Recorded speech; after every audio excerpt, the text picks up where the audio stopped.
You've been lied to about money your entire life. You've heard it 1,000 times. Money is the root of all evil. Money can't buy happiness. Rich people are greedy. Your parents probably said it. Your teachers definitely said it. Society has been repeating this for centuries. And because of this lie, you might feel guilty when you want to earn more. You might apologize for your success. You might even sabotage your own financial progress because deep down, you believe that wanting money makes you a bad person. But what if I told you that money is not evil? What if money is actually one of the most moral things in human civilization? In Atlas Shrugged, Ayn Rand wrote what might be the most important speech about money ever written. It's called the Money Speech, delivered by Francisco d'Anconia at a party full of wealthy people who despise wealth. And in the next 23 minutes, I'm going to break down exactly what Rand said, why she was right, and how understanding this will change the way you see your career, your relationships, and your entire life. Because once you understand what money actually represents, you'll never feel guilty about earning it again. Let's start with the problem. Here's the problem. You've been taught that money is somehow separate from morality. That making money is a practical necessity, but not a moral good. That the best people are those who don't care about money, who sacrifice their financial interests for higher purposes. This creates a bizarre split in your mind. You spend 40, 50, 60 hours a week working to earn money, but you're supposed to feel embarrassed about it. You're supposed to downplay your success. You're supposed to say things like, I'm not in it for the money, or money isn't everything. And when you do earn money, you're expected to feel guilty about keeping it. Society tells you that the moral thing to do is give it away, sacrifice it, prove that you're not greedy. The more you earn, the more you're supposed to apologize for it. Think about what this does to you.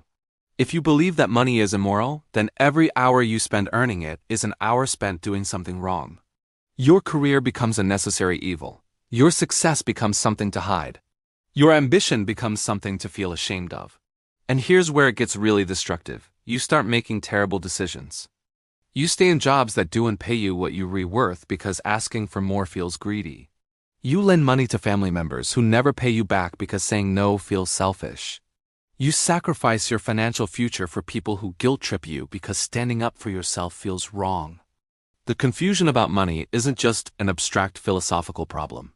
It's destroying your life in concrete, measurable ways. And it all comes from one fundamental lie, that money is the root of evil, that the love of money corrupts, that material success and moral goodness are opposites. But Ayn Rand saw through this lie. And in the Money Speech, she explained exactly what money actually is, and why the people who hate it are the ones you should fear. Let me show you what she said. In Atlas Shrugged, Francisco d'Anconia is at a high society party. He's a copper magnate, one of the richest men in the world. And he's surrounded by wealthy people who are all saying the same thing.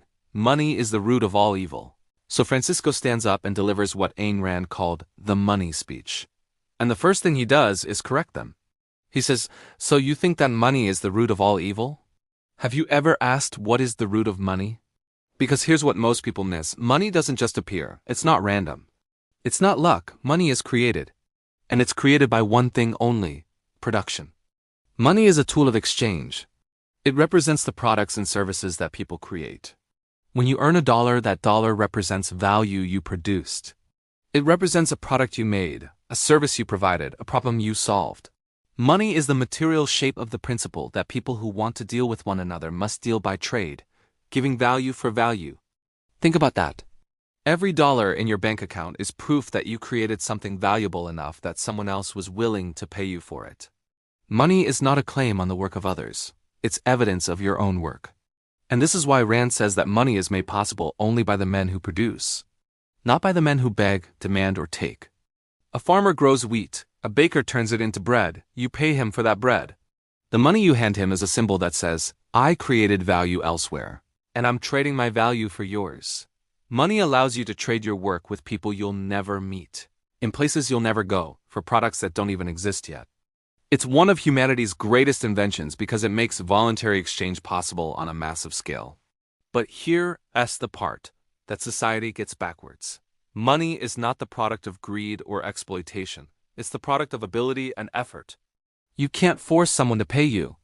You can't guilt them into it. You can only earn money by creating something they want enough to trade their own earned money for. This is why Rand says, money is made before it can be looted or mooched. Every dollar represents production that happened first. Someone had to create value before money could exist. And this leads to Rand's most important point. Money is the tool of honest men. When you earn money through production and trade, you're engaging in voluntary exchange. No one is forced. No one is tricked. Both sides benefit, or the trade doesn't happen. But when you try to get money without earning it through guilt, manipulation, or force, you're not creating value. You're taking it. And that's when money becomes corrupted. Not because of money itself, but because of the people who want it without earning it. Rand puts it simply, run for your life from any man who tells you that money is evil. That sentence is the leper's bell of an approaching looter. Because the people who hate money are not the moral ones. They're the ones who want to take what producers create without offering value in return. They want your money, but they want you to feel guilty for having earned it in the first place. Money is not the root of evil. Money is the root of civilization. It's what allows productive people to survive without begging for permission from those who produce nothing. And once you understand this, everything changes. Okay, so money represents production and trade. It's moral because it's earned through value creation. That's the philosophy. But how does this actually change your life? Let me show you 3 situations where understanding this principle transforms everything. Application 1. Relationships. Let's say you're dating someone named Sarah. You've been together for 2 years. And Sarah has a pattern. Whenever you talk about your career goals, your raises, your promotions, she gets uncomfortable. She says things like, "You're so focused on money. That's not what life is about." Or, "I just wish you cared more about us and less about your career." Or the classic, "Money can't buy happiness." And because you've been taught that caring about money is wrong, you feel guilty. You start downplaying your ambitions. You stop talking about your financial goals. You might even turn down opportunities because you don't want to seem greedy. But here's what's actually happening. Sarah wants you to sacrifice your productive ability for her emotional comfort. She wants you to earn less so she can feel better about earning less. She's asking you to trade your future for her approval. And when you understand that money represents production, you see the situation clearly. She's not asking you to care less about money. She's asking you to care less about your own ability to create value. She's asking you to diminish yourself. A person who genuinely loves you doesn't resent your success. They celebrate it. They encourage it. Because they understand that your ability to produce value is what makes you capable of building a life together. The right response isn't guilt. It's clarity. Either Sarah respects your ambition, or she doesn't belong in your life. Because a relationship built on you sacrificing your productive ability is not a relationship. It's a slow form of self-destruction. Application 2. Family.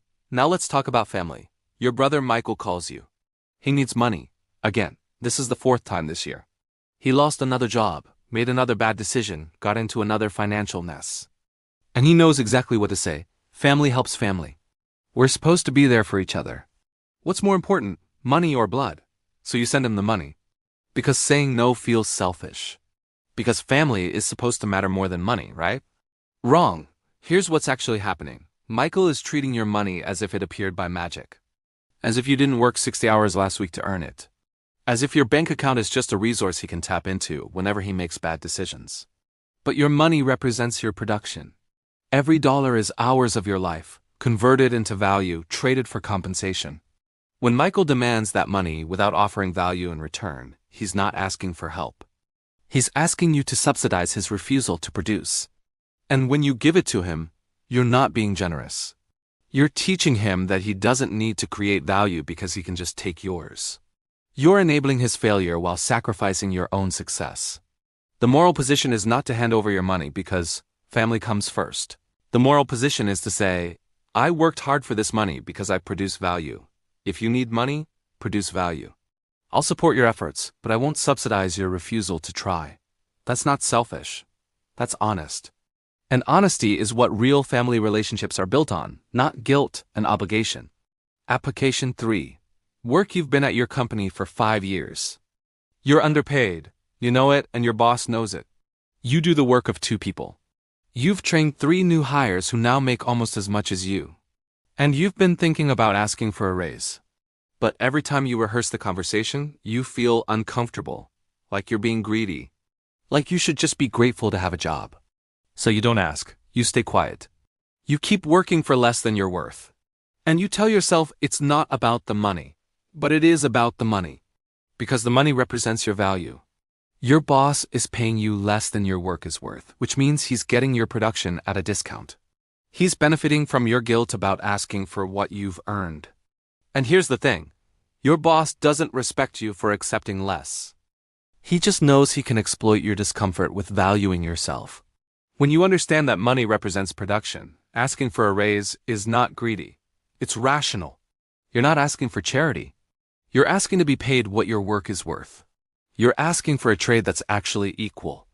And if your boss says no, then you know the truth. He wants your production, but he doesn't want to pay for it.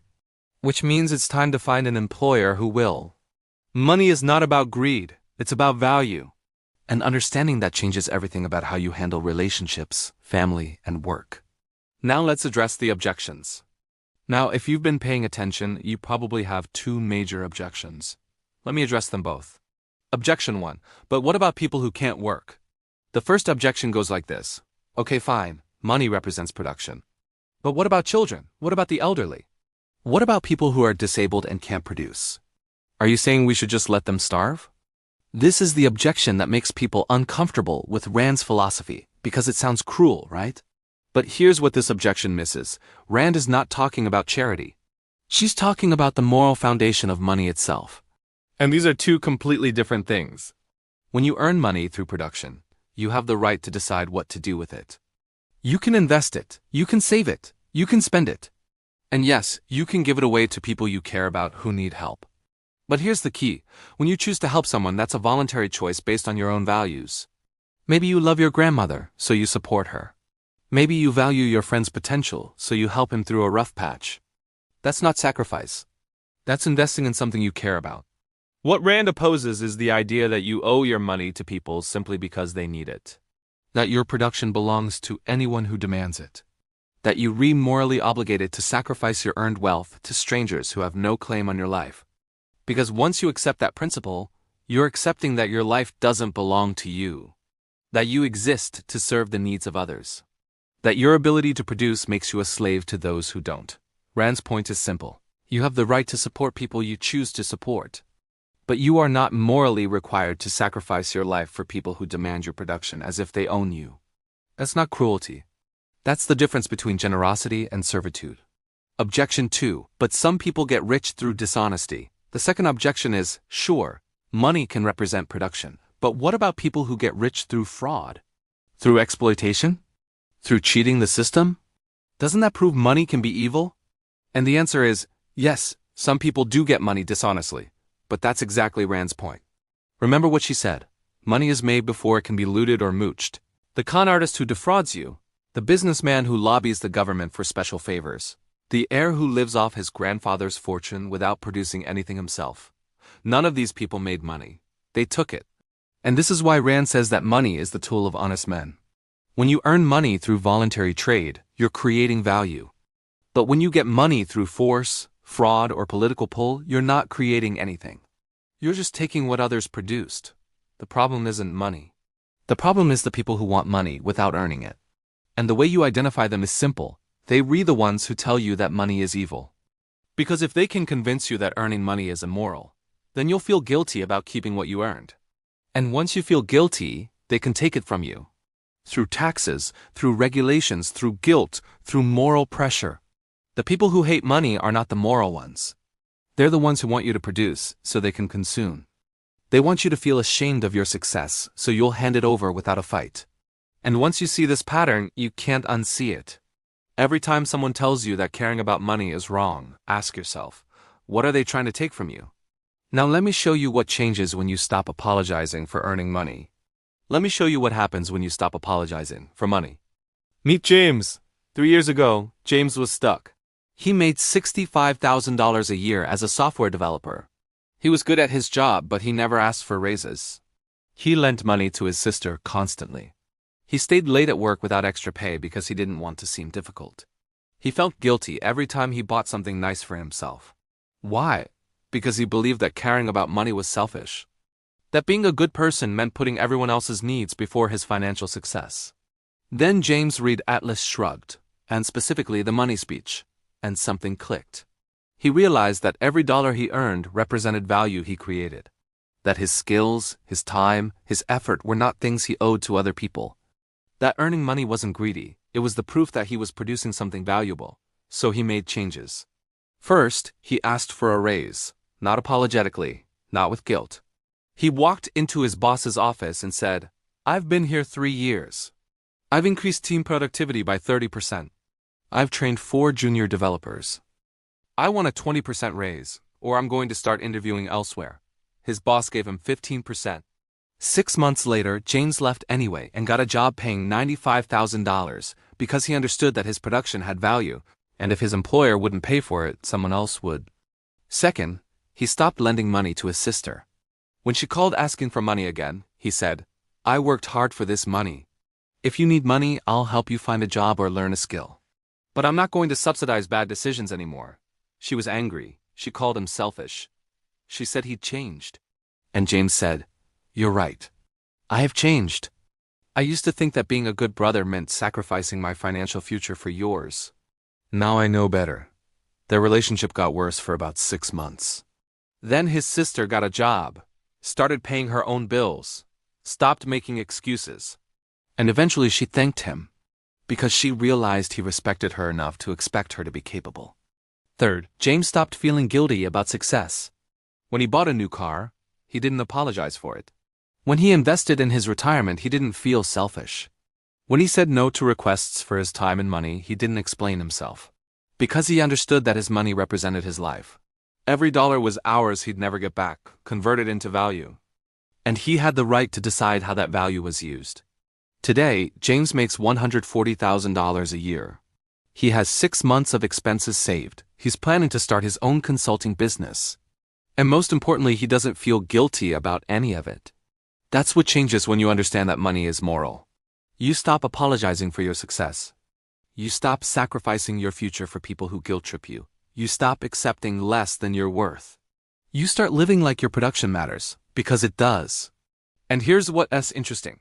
The people in James's life who respected him before respect him more now. The people who resented his success never respected him in the first place, they just wanted access to his money. Understanding that money represents production didn't make James greedy. It made him honest. It made him clear about his values. It made him stop lying to himself about what he owed other people. That's the transformation. Not from good person to bad person, but from apologetic producer to proud creator of value. Now let's wrap this up. Let's recap what we covered. Money is not the root of evil. Money is a tool of exchange that represents production and trade.